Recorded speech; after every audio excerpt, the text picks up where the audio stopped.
Wyley is the CEO of EnergyCloud, and they're a not-for-profit social enterprise. And they've recently written to Minister of Energy Darragh O'Brien, TD, and to senators as well, detailing how easy installed smart meter device could harness surplus wind energy because they estimate that over the last 8 years, over 2.1 billion euros worth of renewable energy has been wasted. Very good morning, Alan. Hi, Ronan. Lovely to talk to you. Thanks for having me on. Really kind of striking figures there. And take us through that 2.1 billion euros worth of energy that may have been wasted. How did you come to that number? So what we've done is we're connected into the EirGrid system. And EirGrid, as you probably and your listeners probably know, are in charge of the grid itself. So we're able to work out at what points there's dispatch down, which is basically when there's too much supply in the system and not enough demand. And that's often during the middle of the night when the wind energy is highest and the demand is lowest.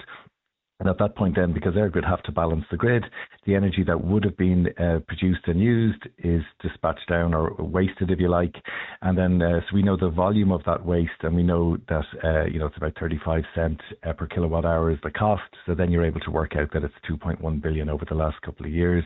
And last year it was over 400 million in just 1 year alone. So the numbers are staggering, all right, Ronan. And you're probably seeing a growth in those numbers as more and more renewables come onto the system, and be they commercial or private. Yes, that's right. I mean, it has grown over the last number of years. It's been reasonably stable the last 2 years, and you might have seen that in the papers yesterday. But as more and more renewable energy comes online, and obviously there's offshore to come still, that's going to probably increase the problem and increase the level of waste. You've written to Minister Darragh O'Brien and indeed to some senators about this, and you've a proposal there about a smart device that you reckon could help harness that surplus energy. Yeah, no, absolutely. So I suppose if I can just take one step back, Ronan, in the new programme for government, the government has stated that they want to use surplus renewable energy to help those in energy poverty. So that's, and obviously that's what EnergyCloud are focused on, those in energy poverty. So that's a major step forward for the government, but also for us as a country. But what we have been doing, and I was on talking to Will before Christmas on this show as well, is we've started rolling out pilots around this using a smart immersion controller. So it just replaces your existing immersion switch, if you like. We started with Offaly County Council and we launched that in Tullamore before Christmas, and we've since rolled out further with Offaly County Council and also with CHI Cooperative in Offaly, and we're talking to the other county councils around Offaly as well in the Midlands to roll that out. And that's something that was co-funded by Amazon Web Services, who are a good supporter of ours. So this smart device, when there's surplus renewable energy, we're able to remotely turn on the hot water tank. We then heat the hot water, switch it back off, and in the morning the resident wakes up with a free tank of hot water. And at the end of the month, the electricity retailers then give a credit back to the resident in question. So it's a really nice, simple solution to use surplus renewable energy to help those in energy poverty.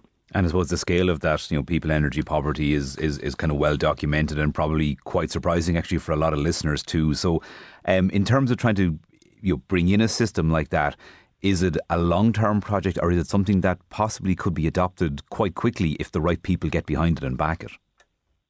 Yeah, so I mean, we're fortunate at the moment. We are supported by EirGrid and ESB and the retailers, as I mentioned. And we've done a few hundred houses at this stage, Ronan. So we're still, if you like, in pilot phase. And, we'll be talking to the government about how we can scale that up, from hundreds into thousands, because that's definitely something that would help. But, regardless of how many thousand devices ourselves, or maybe we'd work with SEAI or somebody, to bring this to scale, there are 550,000 houses in Ireland in energy poverty. So the scale of the problem is enormous. It's nearly over 25% of the houses in Ireland. So it's a really significant social problem in Ireland. And to address that at the scale that's required, the devices will definitely help. And we'd ask the government to support us in scaling this up.